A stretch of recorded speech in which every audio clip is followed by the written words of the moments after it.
Ethanol पेट्रोलमध्ये mix केल्याच्या नंतर पेट्रोलच्या प्राइस कमी होणार असं सांगून आपल्या भारतातील जवळपास 10% साखर इथेनॉल बनवण्यासाठी वापरली गेली.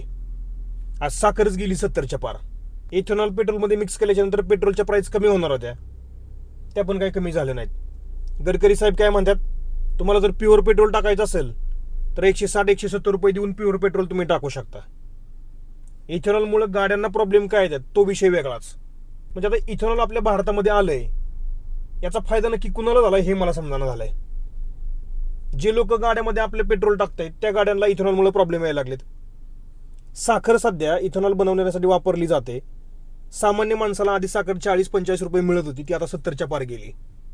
सध्या भारत हा जगातील 2 नंबरचा साखर उत्पादक देश आहे. आपण साखर निर्यात करून जिथून फॉरेन एक्सचेंज आपला जे साठा आहे तो वाढवत होतो, तो आता बंद केलाय. कारण भारताला सध्या साखरची कमतरता जाणवायला लागली. 10 लाख मेट्रिक टन एवढी साखर, कच्ची साखर आपण इम्पोर्ट करतोय. म्हणजे विचार करा तुम्ही, इथेनॉल बनवण्यासाठी साखर वापरली जाते आणि इथेनॉल पेट्रोलमध्ये टाकल्याच्या नंतर पेट्रोलच्या प्राइस पण कमी होत नाहीत. शिवाय त्या इथेनॉलमुळे जुन्या गाड्यात त्यांना प्रॉब्लेम यायला लागलेत.